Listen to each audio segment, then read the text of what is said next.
खेळादरम्यान कधी-कधी अशा गोष्टी घडतात की त्यामुळे मोठा वादंग उभा राहतो। असाच काहीसा प्रकार हा अहिल्यानगर जिल्ह्यात पाहायला मिळाला। महाराष्ट्र केसरी स्पर्धेदरम्यान मोठा राडा झाला। अंतिम फेरीत नांदेडचा पैलवान असलेल्या शिवराज राक्षे आणि पुण्याचा पैलवान पृथ्वीराज मोहोळमध्ये लढत रंगली आणि यावेळी उपस्थित पंचांनी मोहोळच्या बाजूने निर्णय दिला। मात्र पंचांनी दिलेला हा निर्णय शिवराज राक्षेला मान्य नव्हता।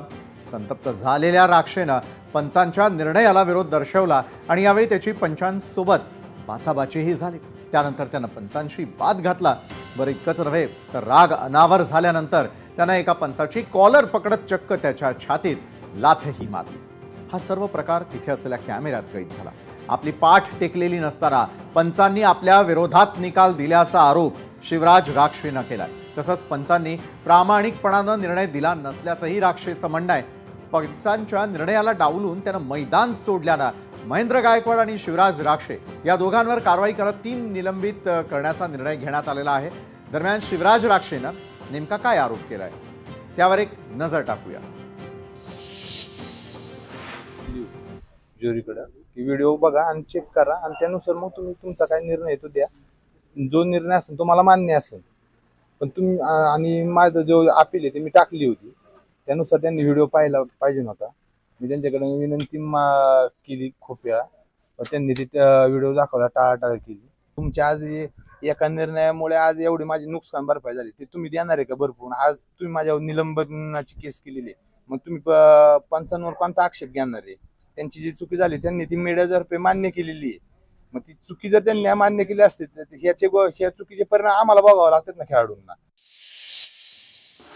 आणि आज महत्त्वाच्या विषयावरती अधिक चर्चा करण्यासाठी आज आपल्या सोबत आहेत डबल महाराष्ट्र केसरी चंद्रहार पाटील आणि कोल्हापूर जिल्हा राष्ट्रीय तालीम संघाचे सचिव अशोक पवारही या चर्चासत्रामध्ये जोडले गेले आहेत। चंद्रहार पाटील, मी आपल्यापासून सुरुवात करीन कारण आजचा दिवस पुन्हा तुमच्या प्रतिक्रियेमुळे गाजला। तो म्हणजे शिवराज राक्षेने जे वर्तन केलं ते योग्य होतं का? तुम्हाला काय वाटतंय? कुस्तीचा जर निकाल बघितला आपण तर ते जे वर्तन केले ते योग्य आहे, पण ते कमी प्रमाणात आहे असं मला वाटतंय। कारण त्याच्यावर जो अन्याय झाला, ज्या पद्धतीने निकाल दिला, एका म्हणजे पूर्ण पाठ टेकलेली नसताना सुद्धा पंचाने अतिघाई करून जो निर्णय दिला, विजयी घोषित म्हणजे पराजय घोषित केला त्या शिवराजचा। खरं तर शिवराज तिथपर्यंत पोहोचत असताना गेली 15-20 वर्ष मेहनत घेऊन त्या वेळेपर्यंत पोहोचलेला असतो, त्या पदापर्यंत फायनल पर्यंत पोहोचलेला असतोय। आणि पंचाच्या एका साध्या 5 सेकंदाच्या चुकीमुळे जर ते 10-15 वर्षाचं आयुष्य जर उद्ध्वस्त होणार असेल, तर त्याने जी शिक्षा दिली ती कमी प्रमाणात दिली। ती शिक्षा अजून मोठ्या प्रमाणात असायला पाहिजे असं मी सकाळपासून सांगितलं सगळ्यांना। पण त्यावर पण बरीच टीका झाली, पण त्या मुद्द्यावर मी अजूनही ठाम आहे की जी मी सकाळपासून बोलत आलेलो आहे ते शिवराजने करायला पाहिजे होतं। बरं चंद्रहारजी, तुम्ही तुमच्या मुद्द्यावरती अजूनही ठाम आहे, तुम्ही जे म्हणताय त्यावरती ठाम राहून तुम्ही आपली भूमिका मांडताय। मात्र पंचांच्या भूमिकेविषयी साशंकता निर्माण केली जाते, तसंच पंचांच्या निर्णयावरती टीकाही होते। तुम्हीही शिवराजच्या लढतीचा व्हिडिओ पाहिला असेल। बरं, शिवराजच्या या बोलण्यामध्ये तुम्हाला किती तथ्य वाटतंय? शिवराजच्या बोलण्यात किती तथ्य आहे ह्याच्यापेक्षा आपण आज व्हिडिओच्या माध्यमातून बघू शकतोय की एका म्हणजे कुस्तीमध्ये नियम असं सांगतो की पूर्ण दोन्ही भुजा मॅटला टेकलेल्या असताना रेफरी त्यावेळी पाठीच्या खाली हात घालून बघतो की दोन्ही भुजा टेकलेल्या आहेत का म्हणून। म्हणजे हात घालून पंचांना बघायचं असतं की हात घालून की भुजा टेकलेल्या आहेत का, आणि ही हात घालायचं राहिलं भुज टेकलेली नाही ही कुस्तीतल्या न कळणाऱ्या माणसाला सुद्धा कळते की दोन्ही भुजा टेकलेल्या नाहीत। बरं, तेवढी गडबड करून त्यानं शिट्टी वाजवायची काही गरज नव्हती। बरं, तुम्ही जसं म्हणालात की त्या ठिकाणी भुजा टेकलेले आहे की नाही हे चेक केलं गेलंच नाही। यावेळेला आपल्याबरोबर कोल्हापूर जिल्हा राष्ट्रीय तालीम संघाचे सचिव अशोक पवारही जोडले गेलेले आहेत। अशोकजी, चंद्रहार पाटील यांनी 2 महत्त्वाचे मुद्दे मांडले। ते म्हणजे काय नेमकं घडलं, त्याची आलेली प्रतिक्रिया ही फार कमी असल्याचं ते म्हणतात, तर दुसरीकडे पंचांनी आपलं काम चोख रीतीने त्या ठिकाणी पार पाडलं नाही असाही त्यांचा आक्षेप आहे। पंच असं कसं करू शकता? नाही, कसं आहे, ज्या वेळेला आपण पंचांची नियुक्ती करतो त्यावेळेला त्यांना परमेश्वर न्याय देवता म्हणून आपण नियुक्त केलेलं असते संयोजकाने, आणि तेही टेक्निकलमध्ये तरबेज असणारे असतात। याच्यामध्ये या मल्लाची चूक झालेलीच आहे।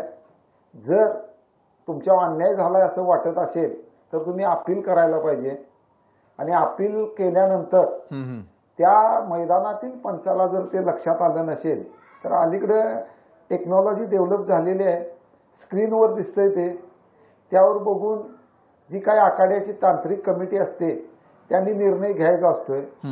परंतु हे शिवराज राक्षे काय माझा शत्रू नाही आहे, तो एक खेळाडू आहे, नावाजलेला आहे. अशा मुरलेल्या आणि जाणत्या पैलवानानं असं गळपट्टी धरणे आणि लात मारणे हे वर्तन या महाराष्ट्राच्या कुस्तीला अशोभनीय आहे आणि ते पूर्णपणे चुकीचं आहे. आणि आता याच्यामध्ये आमचे रामदास तडस अध्यक्ष आहेत राज्याचे, त्यांनी निर्णय सुद्धा तो घेतलेला आहे, मनाला वेदना देणार आहे.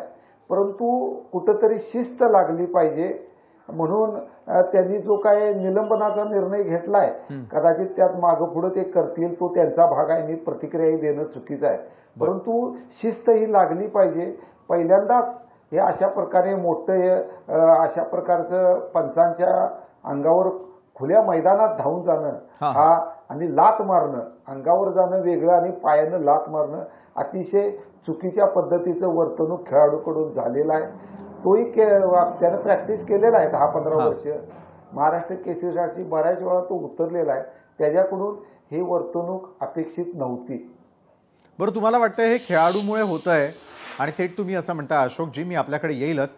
चंद्रहार पाटील यांच्यासाठी प्रश्न आहे, या सर्व प्रकारामुळे मात्र महाराष्ट्र केसरी सारख्या राज्यातील एका सर्वात मोठ्या आणि प्रतिष्ठित स्पर्धेला गालबोट लागलं का?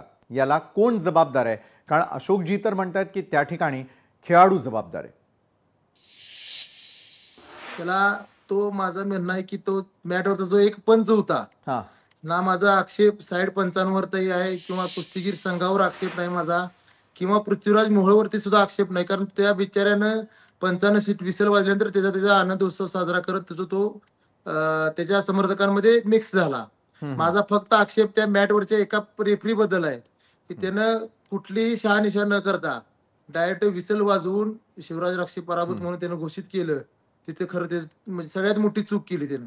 बर, कारण ह्या सगळ्या गोष्टी मी 2009 साली मी अनुभवलेल्या आहेत.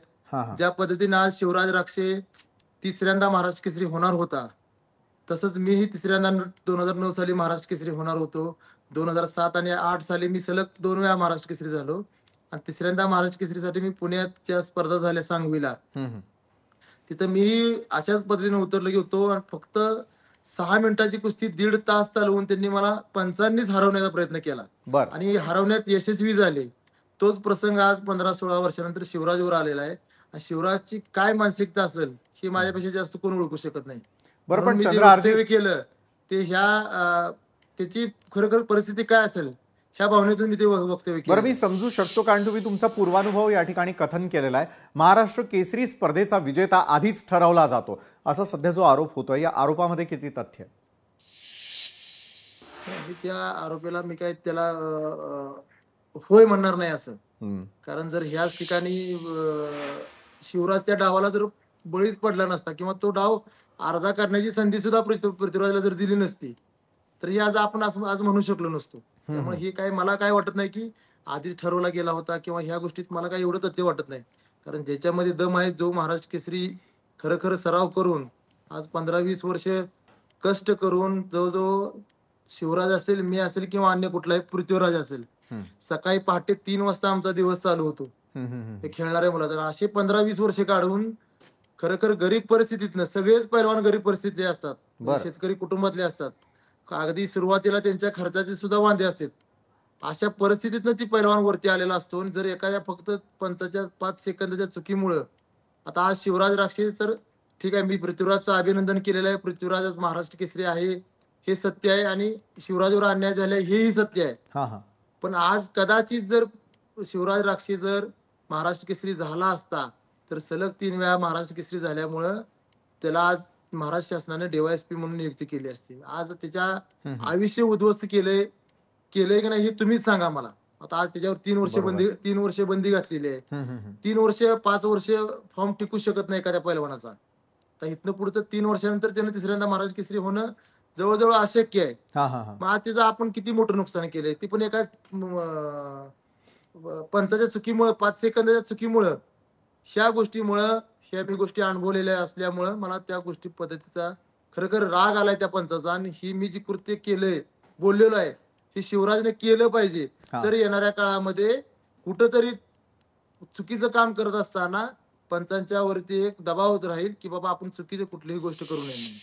बरोबर आहे, राग व्यक्त करताय तुम्ही तुमच्या मनामधला. मात्र अशोकजी, तुमच्यासाठी पुढचा प्रश्न आहे की एखादा खेळाडू जीव तोडून काम करत असतो. तुम्ही जसं मगाशी म्हणालात की पंच परमेश्वर असतो आणि परमेश्वराचं स्वरूप मानलं जातं. मात्र जे काय घडलं किंवा जे प्रश्न उपस्थित झाले, कुस्तीप्रेमींमध्ये मात्र प्रचंड प्रमाणामध्ये नाराजी आहे. कारण योग्य ते घडलं नाही हे जरी कितीही मान्य केलं, मात्र त्यावेळेला घेण्यात आलेला निर्णय यावरती अनेकांचा आक्षेप होता. मग थोडं सबुरीनं घेतलं असतं तर मात्र हा प्रश्न चिघळलाच नसता. अशोकजी. नाही, आता कसं आहे, शेवटी मग विश्वास कुठं तर ठेवायला पाहिजे ना. आता पैलवान म्हटले चंद्रार, ते अगदी म्हणजे मनापासून म्हणाले, ते स्वतः या लढतीत लढलेले आहेत, त्यांनी कष्ट केलेलं आहे, त्यांच्यावर अन्याय झाला ठीक आहे, परंतु हे कुठंतरी विश्वास ठेवला पाहिजे. आपण काय न्यायदेवतेकडे कोर्टाकडे न्याय मागतोय, त्यावेळेला आपल्या मनासारखा काही वेळेला होत नाही. आणि इथं तर दोन्ही वस्तुस्थिती आणि पंचांच्या तांत्रिक कमिटीचा जो काही निर्णय असेल त्याच्यातून निर्णय झालेला आहे. त्यामुळं दोन्ही गोष्टी मान्य आहेत आम्हाला की बाबा खरं खेळाडूवरती मी जास्त हे करतो, हे कृत्य त्यांचं चुकीच्या पद्धतीनं आहे, त्याचं नुकसान झालेलं हे तितकंच खरं आहे. बरोबर, नुकसान झालेलं हे तुम्ही मान्य करताय. चंद्रहारची घडलेल्या प्रकारानंतर शिवराज आणि महेंद्र यांच्यावरती 3 वर्षांच्या निलंबनाची जी कारवाई झालेली आहे ती कितपत योग्य आहे? आज बंदी घातली ती चुकीची शिवराजने चुकीची वर्तन केल्यामुळे त्याच्यावर बंदी घातली. पण ते चुकीचं वर्तन का केलं? आता आज बऱ्यापैकी कुस्तीगीर संघाकडून असं स्टेटमेंट आले की पंचांचा निर्णय हा चुकीचा होता. पण चुकीचा होता बरोबर आहे सगळं. मग आता शिवराजचं काय करायचं? त्याला काय असंच वाऱ्यावर सोडून द्यायचं का? वर्तन चुकीचं निकाल चुकीचा असल्यामुळे शिवराजने हे वर्तन केलं. ह्याही गोष्टी समजून घेतल्या पाहिजेत आणि त्या सर्व मिळून एकत्र विचार विनिमय करून ह्या तोडगा निघाला पाहिजे. नाहीतर येणाऱ्या काळामध्ये कुठली तरी कुस्ती क्षेत्राला काळीमा फासणारी घटना ह्या लवकरच घडणार, हे मी तुम्हाला आज भविष्य सांगतो पुढचं. मी तुम्हाला लोकशाही मराठी ऐका, पहा, जागरूक रहा.